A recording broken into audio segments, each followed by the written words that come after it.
Hello guys, अस्सलाम वालेकुम। कैसे हैं आप? एक दफ़ा फिर हाजिर हूँ बीटीसी यानी कि क्रिप्टो के तमाम कॉइन्स के एनालिसिस लेके आपके सामने कि पूरा वीक क्रिप्टो मार्केट किस तरफ मूव करेगी और क्रिप्टो मार्केट पूरे आने वाले वीक में क्या करने जा रही है और कौन सी हमारे पास अपॉर्चुनिटीज है और किन चीज़ों को हमने देख के ट्रेडिंग स्टॉप कर देनी है। तो देश किस बात की, स्टार्ट करते हैं आज की weekly analysis. My name is Nawaz and welcome to forex-ustad.com।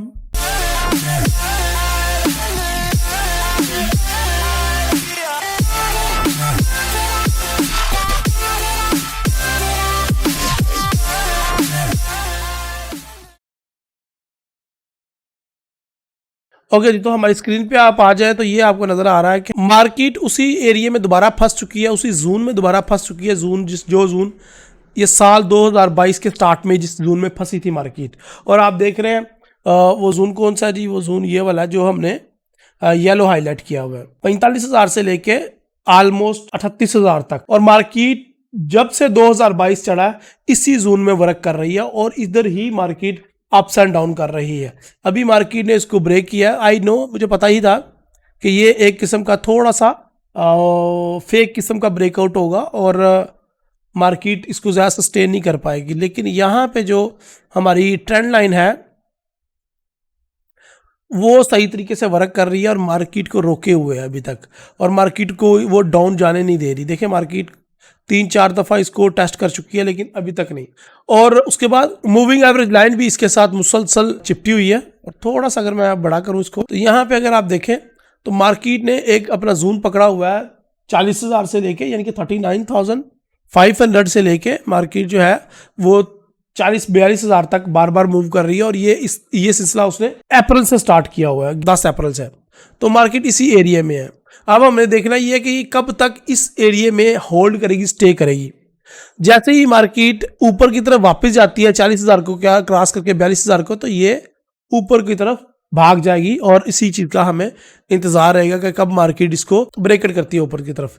अच्छा, ये मंथली चार्ट देखते हैं बीटीसी का। बीटीसी के अंदर आप मंथली का देखें तो बीटीसी में आपको ये नजर आ रही है एक रेड कैंडल, यानी कि ये पूरा महीना हो गया है बीटीसी नीचे ही गिर रहा है और मुसलसल नीचे गिरता जा रहा है। लेकिन क्योंकि मार्केट अपने लास्ट पड़ाव में दाखिल हो चुकी है, आप ये कह लें कि लास्ट वीक चल रहा है मार्केट का, 23 तारीख हो गई है। कल जब आप ये वीडियो को देख रहे होंगे तो 24 तारीख हो चुकी होंगी, तो बाकी 6 दिन बाकी रह जाएंगे, 5 या 6 दिन। तो 5 या 6 दिन में हमने देखना है कि कितनी बड़ी मार्केट वीक क्रिएट कर सकती है। दैट मीन कि अगले 3-4-5-6 दिन मैं इसको बुलिश एक्सपेक्ट कर रहा हूं, क्योंकि ये देखिए आप कैंडल्स को थोड़ा सा समझे। ये देखिए कितनी कितनी बड़ी विक्स है, तीनों एक जैसी। ये भी देखिए कितनी कितनी बड़ी विक्स है, ये देखिए कितनी बड़ी विक है। तो ये कैसे हो सकता है कि इसके नीचे विक्स ना हो? तो मुझे लग रहा है ये इसके नीचे विक्स होगी, काफी हैवी विक बनने वाली है इसके नीचे। और वीकली पे चलते हैं। लास्ट वीक आपको पहले ही बता दिया था कि वीकली चार्ट के ऊपर डोजी बनी हुई है और ये डोजी जो है कोई ना कोई रंग तो दिखाएगी, और डोजी भी जो है वो डिसीजन मेकिंग पॉइंट पे बनी है। तो ये डिसीजन मेकिंग पॉइंट क्या होता है ये अगली कुछ वीडियो में बताऊंगा। तो ये डिसीजन मेकिंग प्लान है कि मूविंग एवरेज लाइन के बिल्कुल ऊपर ये डोजी बनी है और उसके बाद उसकी कंफर्मेशन हुई है। और मैंने आपको लास्ट वीक ही बता दिया था कि अगली कैंडल भी रेड ही होने के चांसेस है, और अल्हम्दुलिल्लाह सुम्मा अल्हम्दुलिल्लाह अगली कैंडल रेड हुई है। अब ये वीक जो है, चूंकि आज हफ्ता है, कल इतवार है, कल ये कैंडल क्लोज होनी है, तो ये कैंडल थोड़ी सी मेरे ख्याल से बुलिश क्लोज होने वाली है इस तरीके से। और अगर ये बैरिश क्लोज होती है तो और अच्छी बात है, उससे हमें अगला वीक 100% कन्फर्म यहां से आप इसको बाय कर लो 38,000 से, और 38,000 से लेके 44,000 42,000 तक आपका प्रॉफिट बनेगा। तो ये छोटा प्रॉफिट आपको बता रहा हूँ। अगली कैंडल जो है वो इंशाल्लाह अल्लाह ताला मेरे अल्लाह के हुक्म से 100% बुलिश बनेगी, और अगर ये बैरिश बन गई ना फिर तो हम बहुत प्रॉफिट कमाएंगे। तो आ जाओ डेली पे। तो हमारा इस वीक का क्या सिग्नल है? इस वीक का सिग्नल है कि मुझे 38,000 से इसको बाय करना है, पूरे 38,000 से इसको बाय करना है। पेंडिंग ऑर्डर लगा लें जी। और इसका जो टेक प्रॉफिट है वो पहला टेक प्रॉफिट जो है वो 53,000 का जी लें जी। तो ये एक किस्म का हमारा ट्रेडिंग सेटअप बन चुका है, एक वीकली। ये ले, इस तरीके से पूरा वीक मार्केट ट्रेड, लेकिन ये इससे ऊपर भी जा सकता है, 45,000 तक भी आपका टेक प्रॉफिट रह सकता है। तो ये वीक इंशाल्लाह प्रॉफिटेबल है आपके लिए अगर आप बीटीसी को बाइंग की साइड पे स्कैल्पिंग करते हैं या ट्रेडिंग करते हैं इंट्रा डे या इंट्रा वीक। इसी में भी देखें तो इसमें अभी हमारा जो पेंडिंग ऑर्डर है वो हिट होने में टाइम है। तो जैसे ही पेंडिंग ऑर्डर हिट होएगा you will earn good amount इंशाल्लाह। अब आ जाते हैं हम ऑर्ली की तरफ। ऑर्ली पे आपने सिंपल फार्मूला अपनाना है जी, मैं आपको बता देता हूँ। जैसे ही मार्केट अपने सपोर्ट लेवल को छुए आपने उसको इजीली बाय कर लेना और बाय करके आप इससे अच्छा प्रॉफिट अर्न कर सकते हैं। तो ये देखें, ये सपोर्ट एरिया इसका नंबर 1, और नंबर 2 इसका सपोर्ट एरिया है ये 38,500, 38,000। तो यहाँ दी 2 सपोर्ट एरिया हैं जी, मैं आपको इजीली बताता हूँ, नंबर 1 एंड नंबर 2। एक आ गया हमारा सपोर्ट एरिया 38,500 और दूसरा आ गया 39,000, ठीक है। तो इन दोनों एरिया से आप बीटीसी को बाय करके और इससे बड़ा अच्छा प्रॉफिट अर्न कर सकते हैं। अगर हम बात करें दूसरे कॉइन्स की, तो जो ट्रेंडिंग कॉइन चल रहे हैं, मेटा चल रहा है कॉइन, और ऐप कॉइन चल रहा है, ये ट्रेंडिंग कॉइन है। और इसके अलावा अगर हम बिगेस्ट गेन देखें तो किंग इनू और गामा स्टैंडिंग टेक, ये 3 जो है। और जो रिसेंट आए हैं वो ये कॉइन है। रिसेंट कॉइन्स को आप ज़्यादा रिस्क ना लिया करें, ये थोड़ा रिस्की हो जाता है काम, मैं इसको रिकमेंड नहीं करूँगा।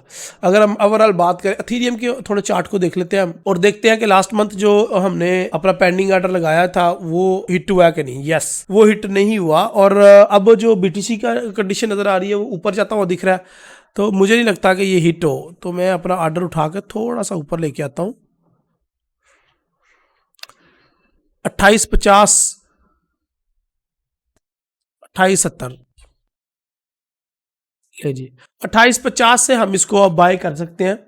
अगर ये नीचे की तरफ एक स्पाइक बनाए, ये नीचे की तरफ एक विक बनाए, तो ये हमारा पेंडिंग ऑर्डर बड़े आसानी के साथ हिट हो सकता है। तो अथीरियम को आप 2850 से बाय, यानी कि 2850 से आप अथीरियम को बाय कर सकते हैं, पेंडिंग ऑर्डर लगा दें। और अगर आपको ये डर है कि आपका पेंडिंग ऑर्डर हिट नहीं होगा, तो आप 2900 पे लगा दें। अभी इस टाइम 2950 पे मार्केट चल रही है, तो आप 2900, 2800, 2850 किसी से भी आप परचेज कर सकते हैं अथीरियम को, और इंशाल्लाह ये आपको कम से कम $3200 तक प्रॉफिट दे जाएगा इंशाल्लाह, ये मुझे उम्मीद है।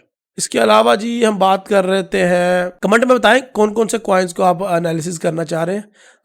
ये मैंने एक केक यूएसडी कॉइन का एनालिसिस किए थे, और मैंने इसको यहाँ पे परचेज करवाया था 7.54 से 5 से, और अल्हम्दुलिल्लाह सुम्मा अल्हम्दुलिल्लाह ये बड़े अच्छे तरीके से इसने रेस्पेक्ट दी है सिग्नल की, और बड़े अच्छे तरीके से इसने बहुत ज़्यादा प्रॉफिट दिया, और ऑलमोस्ट $3 प्रॉफिट में है हम इस टाइम इसमें। और इसके अलावा जी ये कोई दोस्त की फरमाइश थी एक कॉइन की, उसको देख लेते हैं जी हम। आडा कॉइन अभी भी अच्छी बाइंग की पोजीशन में, अगर आप परचेज करना चाहें तो ये एक अच्छी लोकेशन पे है, आप इसको परचेज कर सकते हैं 90 सेंट से नीचे नीचे कहीं पे भी। और इसके अलावा डोज कॉइन जो कि मेरा फेवरेट कॉइन है, उसका पेंडिंग ऑर्डर अभी तक मेरा हिट नहीं हुआ, तो मैं पेंडिंग ऑर्डर थोड़ा सा ऊपर लेके जाऊंगा, 0.13 सेंट से इसको हिट करवाऊंगा इंशाल्लाह। शिबा इनो क्या कहता है जी, शिबा कॉइन हमारा लगा हुआ है और प्रॉफिट में है, इसको हम प्रॉफिट में चलने देते हैं, लेकिन ज़्यादा प्रॉफिट में नहीं है, ये एक अनफॉर्चुनेट बात है। आपको बीटीसी के वीकली एनालिसिस कैसे लग रहे हैं, और कौन कौन से और कॉइन है जो आप परचेज करना चाह रहे हैं। यानी मुझे एक बात बताइएगा कि आपके जो ब्रोकर्स है वो आपको कौन कौन से क्रिप्टो करेंसीज के ऊपर ट्रेडिंग करने की इजाज़त दे रहे हैं या नहीं दे रहे। मुझे अपने ब्रोकर का नाम और उसके जो क्रिप्टो पेयर्स हैं उनके बारे में ज़रूर बताइएगा, और ये वीडियोस के बारे में भी ज़रूर फीडबैक दीजिएगा। वीडियो पसंद आई तो लाइक कीजिएगा, अपने दोस्तों के साथ शेयर कीजिएगा। अगली वीडियो तक के लिए इजाज़त दें, अल्लाह हाफिज़।